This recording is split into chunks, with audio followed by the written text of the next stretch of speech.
மத்திய அரசின் நடவடிக்கைகள் குறித்து தாவேக அரசு எந்த கேள்வியும் எழுப்பவில்லை என திமுக துணை பொதுச் செயலாளர் கனிமொழி குற்றம் சாட்டியுள்ளார்.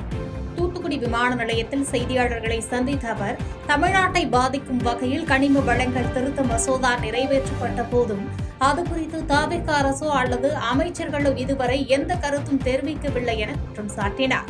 மேலும் முன்னாள் முதலமைச்சர் மு.க.ஸ்டாலின் கொண்டு வந்த காலை உணவு திட்டத்தை தற்போதைய அரசு நீட்டித்திருப்பது வாழ்த்துக்குரியது என்று கருத்து தெரிவித்த கனிமொழி, தாவேக கட்சியை சேர்ந்தவர்கள் மீதான பாலியல் குற்றச்சாட்டுகளுக்கு உரிய நடவடிக்கை எடுக்கப்படாமல் பாதுகாக்கப்படுவதாக விமர்சித்தார்.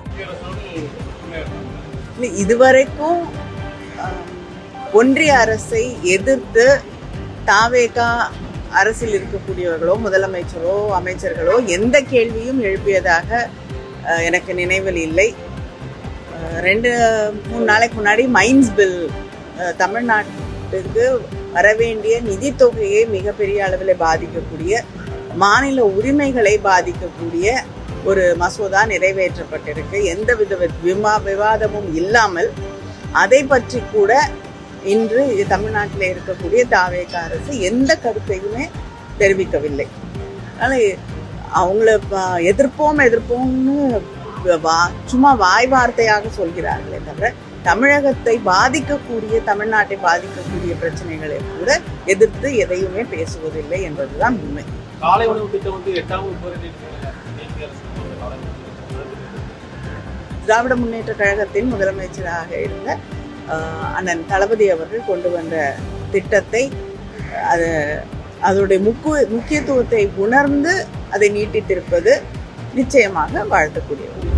நாட்டின் 80வது சுதந்திர தின விழாவை முன்னிட்டு திருவள்ளூர் மாவட்ட ஆட்சியர் கவிதா தேசிய கொடியை ஏற்றி வைத்து நலத்திட்ட உதவிகளை வழங்கினார். திருவள்ளூர் மாவட்ட பெருந்திட்ட வளாகத்தில் உள்ள மாவட்ட விளையாட்டு மைதானத்தில் நாட்டின் 80வது சுதந்திர தின விழா கொண்டாடப்பட்டது. மாவட்ட ஆட்சித்தலைவர் கவிதா தேசிய கொடியை ஏற்றி வைத்து மரியாதை செலுத்தினார். அதனைத் தொடர்ந்து மூவர்ண பலூன்கள் மற்றும் சமாதான புறாக்களை பறக்கவிட்டு காவல்துறையின் அணிவகுப்பு மரியாதையை அவர் ஏற்றுக்கொண்டார். பின்னர் சுதந்திர போராட்டம் மற்றும் மொழி போராட்ட தியாகிகளை கௌரவித்த ஆட்சியர் பல்வேறு துறைகளை சார்ந்து 16 பயனாளிகளுக்கு ரூபாய் 4,77,956 மதிப்பிலான அரசு நலத்திட்ட உதவிகளை வழங்கினார். மேலும் சிறப்பாக பணிபுரிந்த காவலர்கள் மற்றும் அரசு அலுவலர்களுக்கு பதக்கங்கள் மற்றும் நற்சான்றிதழ்களை வழங்கி பாராட்டினார். இந்நிகழ்ச்சியில் பள்ளி மாணவ மாணவிகளின் கலை நிகழ்ச்சிகளும் மாவட்ட காவல் கண்காணிப்பாளர் சாய் பிரணீத் உள்ளிட்ட அரசு அதிகாரிகளும் கலந்து கொண்டனர். நீலகிரி மாவட்டம் உதகையில் 80வது சுதந்திர தின விழா கோலாகலமாக கொண்டாடப்பட்ட நிலையில் தீவிரவாத ஒழிப்பு ஒத்திகை நிகழ்ச்சி பார்வையாளர்களை வெகுவாக கவர்ந்தது. உதகை அரசு கலைக்கல்லூரி மைதானத்தில் 80வது சுதந்திர தின விழா நடைபெற்றது. மாவட்ட ஆட்சித்தலைவர் லட்சுமி பவ்யா தண்ணீரு தேசிய கொடியேற்றி காவல்துறையினர் மற்றும் NCC மாணவர்களின் அணிவகுப்பு மரியாதையை ஏற்றுக்கொண்டார். விழாவில் 16 பயனாளிகளுக்கு ரூபாய் 97,55,000 மதிப்பிலான நலத்திட்ட உதவிகள் வழங்கப்பட்டன. மேலும் எல்லைப் பகுதியில் ஊடுருவும் தீவிரவாதிகளை சுட்டுப்பிடிக்கும் முறையை காட்டும் காவல்துறையினரின் ஒத்திகை நிகழ்ச்சி, போதைப்பொருள் ஒழிப்பு விழிப்புணர்வு நடனங்கள் மற்றும் பழங்குடியின மக்களின் பாரம்பரிய கலை நிகழ்ச்சிகள் நடத்தப்பட்டு பார்வையாளர்களை மகிழ்வித்தன.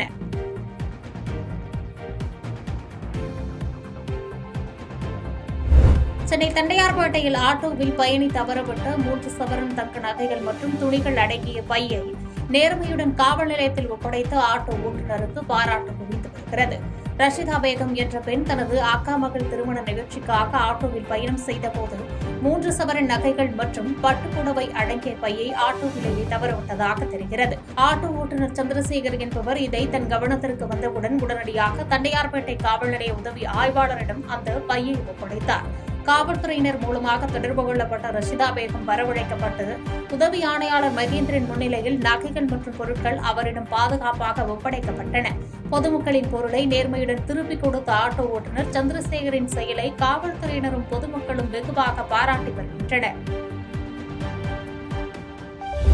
அரியலூர் மாவட்ட விளையாட்டு அரங்கில் நடைபெற்ற சுதந்திர தின விழாவில் மாவட்ட ஆட்சித்தலைவர் மிருணாளினி தேசிய கொடி ஏற்றி வைத்து நலத்திட்ட உதவிகளை வழங்கினார். அரியலூர் மாவட்ட விளையாட்டு மைதானத்தில் 80வது சுதந்திர தின விழா கோலாகலமாக கொண்டாடப்பட்டது. மாவட்ட ஆட்சித்தலைவர் மிருணாளினி தேசிய கொடி ஏற்றி வைத்து மரியாதை செலுத்தினார். மாவட்ட காவல் கண்காணிப்பாளர் செல்வகுமாருடன் இணைந்து திறந்த ஜீப்பில் சென்ற அவர் காவலர்களின் அணிவகுப்பு மரியாதையை பார்வையிட்டார். உலக சமாதானத்தை வலியுறுத்தி வெள்ளை புறாக்கள் மற்றும் மூவர்ண பலூன்கள் பறக்க விடப்பட்டன. விழாவில் சிறப்பாக பணிபுரிந்த 285 அரசு அலுவலர்கள், காவலர்கள் மற்றும் செய்தியாளர்களுக்கு பாராட்டு சான்றிதழ்கள் வழங்கப்பட்டன. அதனைத் தொடர்ந்து 51 பயனாளிகளுக்கு நலத்திட்ட உதவிகளை ஆட்சியர் வழங்கினார். மேலும் பள்ளி மாணவர்களின் தேசப்பற்று விளக்கும் கலை நிகழ்ச்சிகளும் நடைபெற்றன.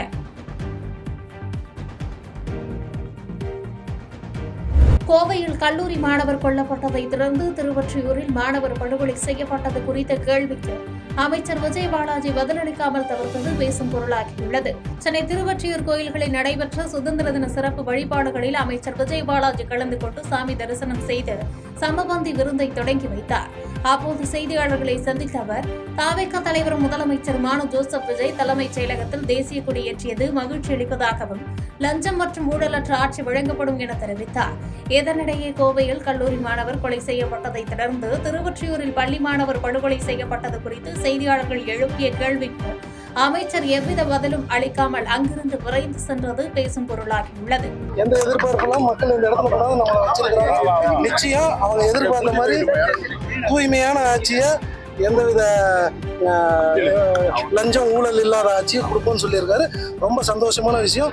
இப்படி ஒரு முதலமைச்சர் கிடைச்சதுக்கு எங்க ஒரு கழக தொண்டனா எங்களுக்கு ரொம்ப பெருமை, சந்தோஷம்.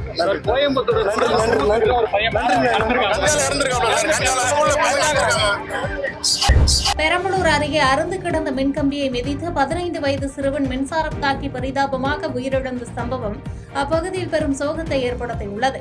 பெரம்பலூர் மாவட்டம் விசுவக்குடி கிராமத்தில் பலத்த மழையால் அறுந்து கிடந்த மின்கம்பியை மிதித்த 15 வயது சிறுவன் சூர்யா என்பவர் மின்சாரம் தாக்கி சம்பவ இடத்திலேயே உயிரிழந்தார்.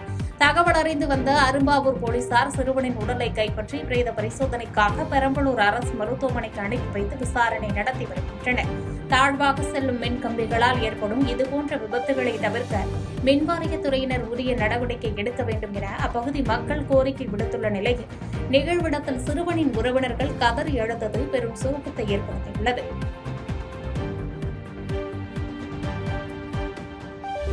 நாமக்கல்லில் நடைபெற்ற நிகழ்ச்சியின் போது பங்கேற்ற பி தி லீடர் அமைப்பின் தலைவர் அண்ணாமலையிடம் சிறுமி ஒருவர் தான் அரசியலுக்கு வருவதாக உற்சாகமாக தெரிவித்தார். நாமக்கல் திருச்செங்கோடு சாலையில் அமைந்துள்ள சூப்பர் மார்க்கெட் திறப்பு விழா நடைபெற்றது. இந்த விழாவில் சிறப்பு விருந்தினராக பி தி லீடர் அமைப்பின் தலைவர் அண்ணாமலை கலந்து கொண்டார். அங்கு அவருக்கு உற்சாகமான வரவேற்பு அளிக்கப்பட்டது. அதனைத் தொடர்ந்து அண்ணாமலை நாமக்கல் மாவட்ட நிர்வாகிகளை சந்தித்து பேசினார். இந்த நிகழ்வின் போது அங்கு வந்த சில சிறுமிகள் அண்ணாமலைக்கு சுதந்திர தின வாழ்த்துக்களை தெரிவித்ததோடு புத்தகங்களையும் பரிசாக வழங்கினர். அப்போது அவர்களில் ஒரு சிறுமி அண்ணாமலையிடம் திடீரென தானும் அரசியலுக்கு வருகிறேன் என்ற மிகுந்த உற்சாகத்துடன் கூறியுள்ளார். சிறுமியின் எதிர்பாராத பேச்சை கேட்டு வியப்படைந்த அண்ணாமலை அவரை பாராட்டியதோடு நன்றாக படித்துவிட்டு பிறகு அரசியலுக்கு வாருங்கள் என்று அன்பான அறிவுரையை கூறினார். நல்லா பண்ணுங்க. தேங்க்யூ. யார் புக் இது? உங்க பேர் என்ன? வர்றீங்களா? Very good. நீங்களும் வாங்க. படிச்சு முடிச்சு இப்ப இல்ல. சென்னை திருவொற்றியூரில் கஞ்சா புகைப்பதை தட்டி கேட்ட +2 மாணவர் தனுஷ் என்பவர் கொடூரமாக அடித்துக் கொல்லப்பட்டதாக கூறப்படும் வழக்கில் ஒரு இளைஞர் மற்றும் 11 சிறார்கள் உட்பட 12 பேர் கைது செய்யப்பட்டதாக கூறப்படுகிறது. சென்னை திருவொற்றியூரில் இயங்கி வரும் பள்ளியில் +2 பயின்று வந்த மாணவர் தனுஷ் அப்பகுதியில் கஞ்சா புகைப்பதை தட்டி கேட்டதாக கூறப்படுகிறது. இதனால் ஏற்பட்ட தகராறில் அவர் கொடூரமாக தாக்கப்பட்டதில் உயிரிழந்தார். இந்த சம்பவம் அப்பகுதியில் பெரும் பரபரப்பை ஏற்படுத்தியுள்ள நிலையில் இந்த படுகொலை தொடர்பாக ஒரு இளைஞர் மற்றும் அதே பள்ளியில் படித்தவர்கள் உட்பட 11 சிறார்கள் என மொத்தம் 12 பேரை திருவொற்றியூர் போலீசார் கைது செய்து தீவிர விசாரணை நடத்தி வருவதாக தகவல் வெளியாகியுள்ளது. பாஜக மாநில தலைவர் நயினார் நாகேந்திரனின் பேச்சு அநாகரிகமானது என்றும் ஒரு தலைவரை போன்று பேசாமல் தெருமுனையில் பேசுபவரை போன்று பேசியிருப்பது கண்டிக்கத்தக்கது என்றும் அமைச்சர் ராஜ்மோகன் தெரிவித்துள்ளார். சென்னை கீழ்ப்பாக்கத்தில் நடைபெற்ற சமபந்தி விருந்தில் கலந்து கொண்ட பின்பு செய்தியாளர்களை சந்தித்த அவர் பாஜக தலைவர் நயினார் நாகேந்திரனின் விமர்சனங்களுக்கு கடும் கண்டனம் தெரிவித்தார். மேலும் அரசியலில் 1000 அவதூறுகளை ஏவினாலும் முதலமைச்சர் கற்றுக் கொடுத்ததன்படி நாகரிக அரசியலையே முன்னெடுப்போம் என்று தெரிவித்த அமைச்சர் ராஜ்மோகன் தற்போதைய அரசியல் சூழலில் திமுக பாஜக இடையே மறைமுக நட்புகள் வெளிப்பட்டு வருவதாக விமர்சித்தார். இப்ப பார்த்தா இந்த பக்கம் பாஜகவினுடைய மாநில தலைவர் திமுக கரங்கமாலேயே மாறி அவதூறாக நாகரிகமாக பேசிக் கொண்டிருக்கிறார். இதெல்லாம் பார்க்கிற பொழுது அரசியலில் பரபரப்பாக பல மறைமுக நட்பெல்லாம் வெளிப்படும் நேரம் இது என்பது தெரிய வருகிறது. இதை நான் கண்டிக்கிறேன். மயிலாடுதுறையில் இந்திய விளையாட்டு ஆணைய மைதானத்தில் 80வது சுதந்திர தின விழா கோலாகலமாக கொண்டாடப்பட்டது. மயிலாடுதுறையில் நடைபெற்ற சுதந்திர தின விழாவில் மாவட்ட ஆட்சித்தலைவர் ஸ்ரீகாந்த் தேசிய கொடியை ஏற்றி வைத்து காவல்துறை அணிவகுப்பு மரியாதை ஏற்றுக்கொண்டார். நாட்டின் ஒற்றுமையை வலியுறுத்தும் வகையில் மூவர்ண பலூன்களும் சமாதான புறாக்களும் பறக்கவிடப்பட்டன. விழாவில் அரசு துறைகளில் சிறப்பாக பணியாற்றிய 334 பேருக்கு பாராட்டுச் சான்றிதழ்களும் 197 பயனாளிகளுக்கு ரூபாய் 25 லட்சம் மதிப்பிலான நலத்திட்ட உதவிகளும் வழங்கப்பட்டன. மாணவர்களின் கண்கவர் கலை நிகழ்ச்சிகளுடன் விழா சிறப்பாக நடைபெற்றது. திரைத்துறையில் தனக்கு இதுவரை பாலியல் தொந்தரவு ஏற்படாதது தனது அதிர்ஷ்டம் என்றும் படப்பிடிப்பு தளங்களுக்கு பெற்றோருடன் செல்வது பாதுகாப்பானது என்றும் நடிகை பிரீத்தி முகுந்தன் கருத்து தெரிவித்துள்ளார். குமரி மாவட்டம் நாகர்கோவிலில் தனியார் நகைக்கட திறப்பு விழாவிற்கு வருகை தந்த நடிகை பிரீத்தி முகுந்தன் செய்தியாளர்களை சந்தித்து பேசினார். அப்போது நடிகர் அர்ஜுனுடன் இணைந்து நடித்த பிளாஸ்டிக் திரைப்படத்திற்கு நல்ல வரவேற்பு கிடைத்துள்ளதாகவும் அவருடன் நடித்தது அப்பா மகள் போன்ற நெருக்கத்தை ஏற்படுத்தியதாகவும் நெகிழ்ச்சி கூறினார். நான் ரொம்ப ஒரு அதிர்ஷ்டம் தான். நான் ரொம்ப லக்கியா இருந்திருக்கேன். அதனால எனக்கு அந்த மாதிரி எந்த எக்ஸ்பீரியன்ஸும் இருந்தது இல்லை. அண்ட் என்னை ப்ரொடெக்ட் பண்றதுக்கு என் அம்மா அப்பாவும் கூடவே இருந்திருக்காங்க. இப்ப அந்த மாதிரி நடக்குதான்னு எனக்கு தெரியல சார். ஆனா உங்களை மாதிரி நிறைய யங்ஸ்டர்ஸ் சினி ஃபீல்டுக்கு வரணும்னு ஆசைப்படுறாங்க. அவங்களுக்கு நீங்க சொல்ல விரும்புற கருத்து என்னோட ஒப்பீனியன்.